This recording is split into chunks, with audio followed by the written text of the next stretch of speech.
Сәлеметсіздер ме, құрметті білімгерлер. Біздің бүгінгі эфиріміз тікелей эфир ретінде емес, жазылған видео ретінде шығып жатыр. Менің атым Жантасов Ермек, мен Достық білім беру орталығының география пәні әдіскерімін. Біздің бүгінгі талқылайтын тақырыбымыз табиғатты пайдалану. Біз бұл тақырыпты кеше талқылай бастаған едік, бүгін жалғастырамыз. Кешегі біздің талқылауда біз 13 сұрақты талқылап үлгердік, енді 14-сінен бастап жалғастырамыз. Мінекей, мұнай газ компанияларының дамыту кезінде оның қоршаған ортаға тигізетін зиянды әсерін міндетті түрде ескеруді талап ететін қағидат қалай аталады деген сұрақ. Сөйтіп, ол қағидат бір емес, жалпы табиғатты пайдалануды айтатын кезде жағдай оның 3 реттеу қағидаты бар. Бұлар экрандардағыныздай қоршаған ортаға антропогендік әсерді төмендету қағидаты, кезеңділік қағидаты және экологиялық сана қағидаты. Сөйтіп,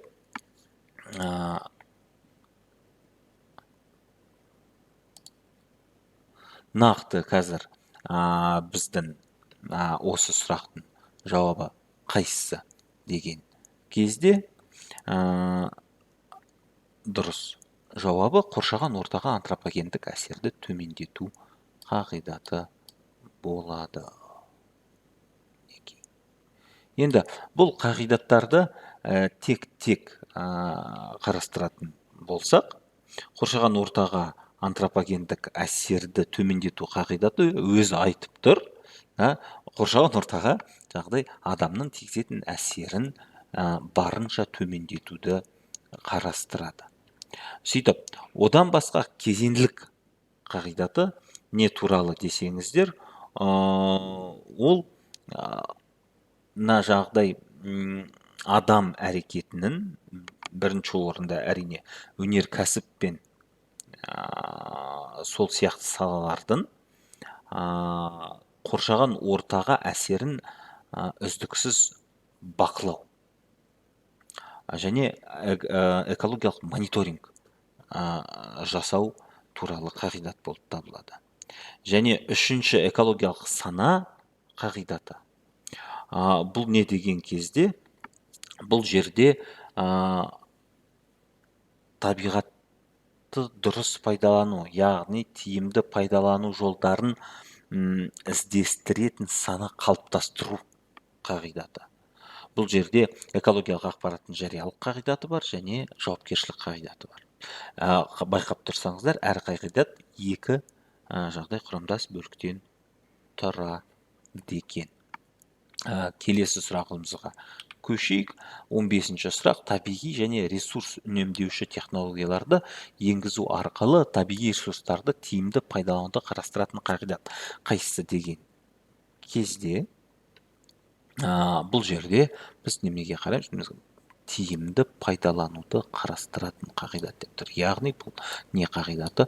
Бұл тиімділік қағидаты. Ол тиімділік қағидаты өзімен өзі емес, ол қоршаған ортаға антропогендік әсерді төмендету қағидатын құрамына кіретін бір құрамдас бөлігі. Негізі бұл сұрақтар күрделі болып көрінеді, бірақ оған жай көзбен қарасаңыздар, негізінен өте оңай. Яғни, бұл қағидат қоршаған ортаға антропогенді әсерді төмендету қағидаты. Не туралы қағидат? Яғни, табиғатқа адамның әсерін төмендету қағидаты. Оған қол жеткізу үшін біз не істейміз? Оған жету үшін не істейміз? Біз ол үшін ресурстарды тиімді пайдалануымыз керек. Бірінші орында. Одан басқа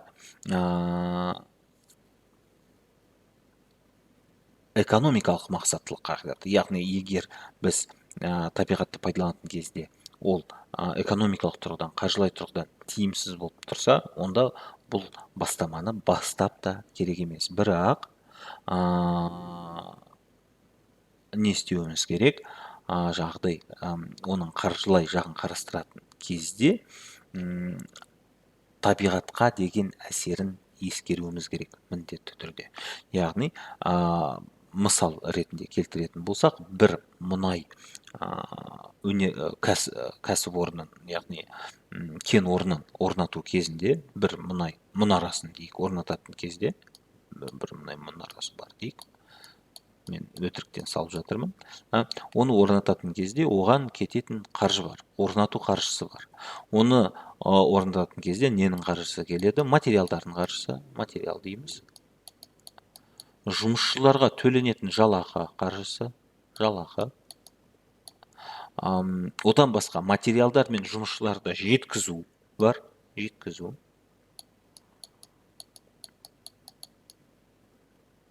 Жұмыстарды орындау, яғни бұрғылау, тазарту, тағы басқа мәселелер бар. Жұмыстардың қаржысы бар дейік. Және оған қоса экологиялық қаржы бар. Яғни бұл аймаққа тигізілген зиянды жоққа шығару немесе жұмсарту барынша азайтуға кететін қаржы бар, экологиялық. Осы барлық кеткен жұмсалған ақшаны санаймыз. Егер бұл ақша болжам жасалған пайдадан төмен болса, онда бұл бастаманы бастап та керек емес. Егер пайда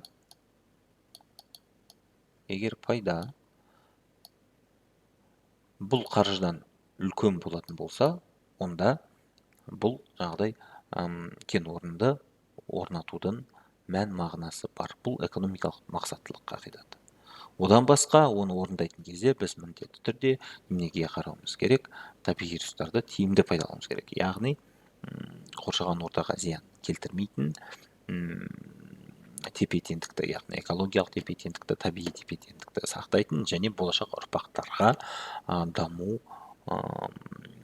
жолдарын қалтыратын жағдай мәнерде осыны атқаруымыз керек. Осыны іске асыру үшін біз үнемі табиғи жағдайды және табиғатқа деген әсерді бақылап тұруымыз керек. Бұл кезеңділік қағидаты. Осының барлығы қайдан шығып тұрады? Осының барлығы біз экологиялық сана қалыптастырғаннан кейін ғана шығады. Ол экологиялық сана қағидаты. Не істеуіміз керек? Экологиялық ақпараттың жариялық қағидаты. Яғни егер кез келген экологиялық апат болып жатса, оны біз міндетті түрде жариялауымыз керек. Және жалпы экологиялық жағдайдың мониторинг нәтижелерін үнемі жариялап тұруымыз қажет. Барлық экологиялық ақпарат ашық болу керек. Және бизнестің экологиялық жауапкершілік қағидаты дегеніміз, ол не деген кезде бизнестің, яғни мысалы мұнай кен орнын орнататын компанияның заңға бағынып, барлық нормаларды орындап, табиғатты қорғауға ерекше мән беріп, сөйтіп іске кірісу. Сол кезде табиғатты тиімді пайдаланатын боламыз. Келесі сұраққа көшейік.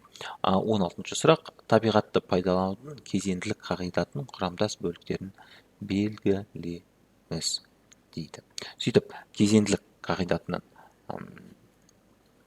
құрамдас бөліктері қайсылар деген кезде біз қайтадан кестеге қарасақ, кезеңділік қағидаты екі бөліктен тұрады: апатсыз өндіріс қағидаты және әлеуметтік тиімділік қағидаты. Сөйтіп, екі бөліктен тұрады. Дұрыс жауаптары А нұсқасы мен С нұсқасы.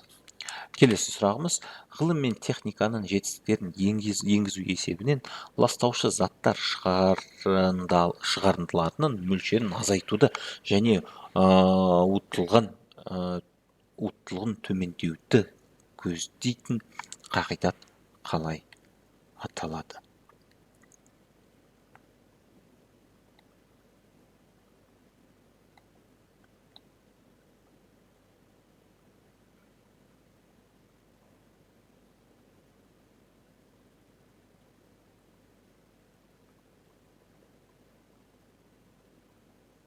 сөйтіп не деп тұр бұл қағидат? Заттар шығарындылардың мөлшерін азайту. Егер біз бұл жерде жағдай зиянды заттардың мөлшерін азайтып жататын болсақ, демек бұл қайсысына жатады? Тиімділік қағидатына ма, экономикалық мақсаттылығына ма, кейінділігі ме? Әрине апатсыз өндіріс қағидатына. Бұл жерде апатсыз өндіріс қағидат дегеніміз, бұл тек өндірістегі жағдай апаттар ғана емес, қоршаған ортаға әсер ететін жағдайларды алдын алуды көздейтін қағидат. Сол үшін жағдай кез келген ластаушы заттардың мөлшерінің азаюы бұл бірден апатсыз өндіріске жататын болады. Келесі сұрағымыз 18-ші сұрақ. Қазіргі кезде әрбір жер шары тұрғынына орташа есеппен 0,2 гектар жыртылған жер тиесілі дейді. Әрбір тұрғынның жан басына дейді. Енді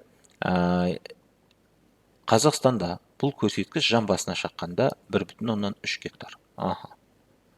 Қазақстанның халық саны 20 миллион адам болса, Қазақстандағы жыртылған жерлердің жалпы ауданын есептеңіз.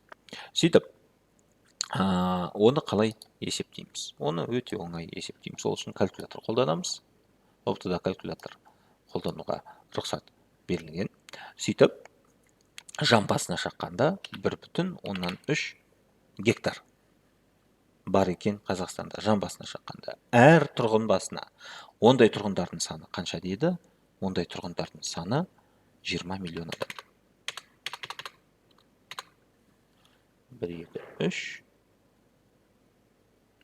Кешіңіздер, тағы бір санап алайық. 20. Міне, 20 миллион. 1,3-ті 20 миллионға көбейттік. Тең болады 26 миллион гектар. 26 миллион гектар дегеніміз Б нұсқасы. Бір жауабы Б нұсқасы. Бұл жерде нені шатастырып алмаңыздар, сандарды шатастырып алмаңыздар. Қазақстан сұрап жатыр ма? Қазақстандағы көрсеткішті 1,3 миллион гектарды 20 миллион адамға көбейтеміз. Сөйтіп, Б нұсқасы шығады 26 миллион гектар болып. Келесі сұрағымыз 19-ші сұрақ. Шикізат пен энергиялық ресурстарды толық пайдалануға, сондай қоршаған ортаны қорғауға бағытталған нақты шаралар 3 топқа бөлінеді дейді. Сөйтіп,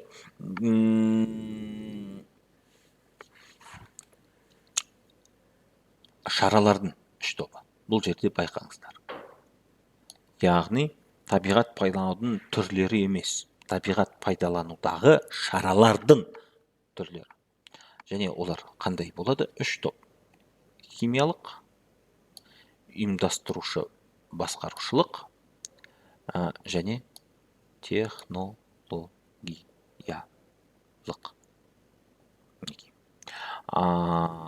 Бұл қалай ажыратылады?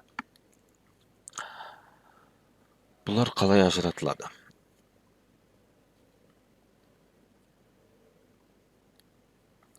Ұйымдастырушы басқарушылық шараларға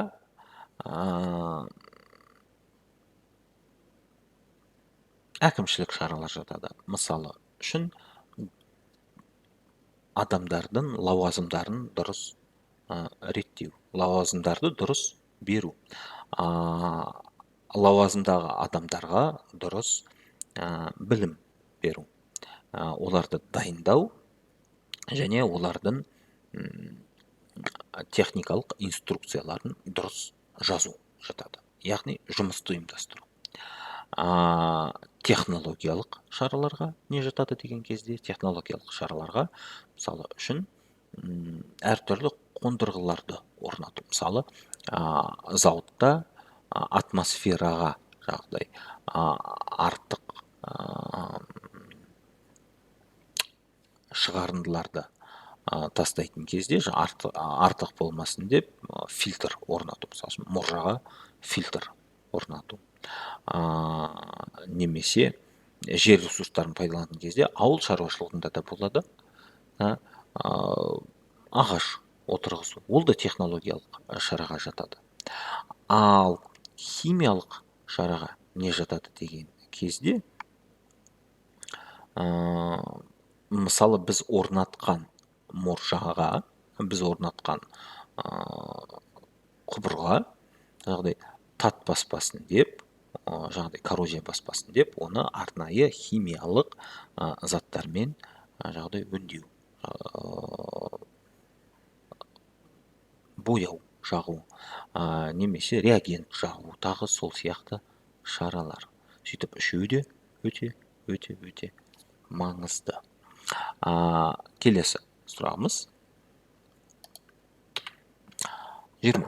Биологиялық нысандардың тіршілік әрекетіне бактерияларды көбейтуге және заттардың табиғи алмасу жолына негізделген технологиялық үдерістер қалай аталады? Жаңа біз айтқан технологиялық шараларға мысалы үшін не дедік? Фильтр орнату жатады дедік. Бірақ фильтр орнату ғана емес, мысалы үшін мына биологиялық нысандардың тіршілік әрекетіне де негізделген әдістер бар. Бұл жерде олар қалай аталады деген кезде, әрине биотехнологиялық әдістер бар. Биотехнологиялық әдістер. Сөйтіп, биотехнологиялық әдістердің бір мысалы ол анаэробтық ферментация. Анаэробтық ферментация деген не десеңіздер, анаэробтық ферментация дегеніміз екі мақсатты көздейтін технология. Бұл органикалық қоқысты біз не істейміз? Осындай жағдай, ауа бармайтын, ауа кірмейтін, ауа циклы жүрмейтін, ауа циркуляциясы жүрмейтін бір жағдай немеге ортаға саламыз да, оны белгілі бір уақытқа қалдырамыз. Ол жерде шірейді, бірақ шіріген кезде ерекше жолмен шірейді, анаэробтық ферментация жолмен шірейді. Сөйтіп, не пайда болады? Энергия пайда болады. Бұл энергияны біз не істейміз? Жаңағыдай өз мақсатымызда пайдаланамыз. Энергия дегенде қалай пайда болады? Бұл жерде биогаз пайда болады. Газ пайда болады. Ол газды жағамыз. Жағу арқылы энергияны пайдаланамыз. Сөйтіп, бұл жерде анаэробтық ферментацияның ең басты шарты қандай деген кезде, оттексіз орта. Бұл жерге ауа кірмеу керек, яғни оттегі бармау керек. Сөйтіп, дұрыс жауабы С нұсқасы. Келесі сұрақ: қоршаған ортаның сапасын сақтай отырып, қазіргі ұрпақтың қажеттілігін қанағаттандыру және мұндай мүмкіндікті болашақ ұрпаққа да қалдыруы қарастыратын даму моделі қалай аталады? Жаңа біз кешеден бері талқылап келе жатқан табиғатты пайдалану тақырыбында өте өзекті мәселе табиғатты тиімді пайдалану. Табиғатты тиімді пайдалану дегеніміз ол жаңағыдай ескі кезеңдерден, Совет өкіметі кезінен бері талқыланып келе жатқан мәселе. Ал шетелдік жағдай ғалымдар мұны тұрақты даму деп атайды. Сөйтіп, дұрыс жауабы С нұсқасы. Байқасаңыздар, бұл жерде тұрақты даму нені көздейді? Қоршаған ортаның сапасын сақтау дейді. Қазіргі ұрпақтың қажеттілігін қанағаттандыру дейді. Яғни қазір дүние жүзінде 8 миллиард адам бар. Ол 8 миллиард адамды не істеу керек? Жаңағыдай қажеттіліктерін қанағаттандыру керек. Бірақ осы 8 миллиардтан кейін басқа да ұрпақтар келеді. Менің балаларым бар. Бір күні сіздердің балаларыңыз болады. Олар өседі, олардың балалары болады. Егер біз қазір өз қажеттіліктерімізді ғана ойлап, бүкіл жер бетіндегі ресурстарды жоқ қылып жіберсек, онда олар қалай өмір сүреді? Егер біз қазір топырақты эрозияға ұшыратып, топырақтың құнарлылығын азайтып жіберсек, олар ертең жағдай бидайын қайта егеді. Егер біз қазір қоршаған ортаны ластап жіберсек, олар қандай ортада өмір сүреді? Бұл өте маңызды жайт, оны ойластыру керек. Сол үшін болашақ ұрпақтарға даму мүмкіндігін қалдыруымыз керек. Міне осы жайттарды қарастыратын қағидаттар жиынтығы даму жолы тұрақты даму деп аталады. Тұрақты дамудың үш құрамдас бөлігі бар. Құрамдас бөлігі деген кезде даму бағыты бар. Олар қандай деген кезде ол үш бағытта дамиды: әлеуметтік, экологиялық және экономикалық. Неге десеңіздер, бұл жерде экономикалық дегеніміз білесіздер, не істеу керек? Экономикалық дамуды қамтамасыз ету керек. Барлығын жеткілікті түрде қаражатпен және азық-түлікпен қамтамасыз етуіміз керек. Бірақ ол кезде қоршаған ортаны да ойлауымыз керек. Ол экологиялық бағыты. Және адамдардың тұрмыстық жағдайын ойлауымыз керек. Ол әлеуметтік бағыт. Сөйтіп, мінекей үш бағыт: әлеуметтік, экологиялық, экономикалық. Және бүгіндік соңғы сұрағымыз, төртінші тапсырма дейді, 250-ші бет. 1992 жылы Рио-де-Жанейрода өткен Біріккен ұлттар ұйымының конференциясында қабылданған тұрақты даму қағидаттарын іске асыруға арналған негізгі құжат қалай аталады? Сөйтіп, бұл жерде сразу нені айтып кетеміз. Тұрақты даму концепциясы қайда қабылданды деген кезде 1992 жылы Рио-де-Жанейрода. Ал оның негізгі құжаты не деген кезде? 21 ғасырға арналған күн тәртібі. Немесе ағылшынша айтқанда адженда. Сөйтіп, мінекей жауабы дұрыс. Барлықтарыңызға қатысқандарыңыз үшін рахмет. Біздің каналға жазылыңыздар. Бұл видеоға лайк басыңыздар, комментарий жазыңыздар және географиядан ұбт-ға дайындалып жатқан достарыңызды шақырыңыздар. Сау болыңыздар.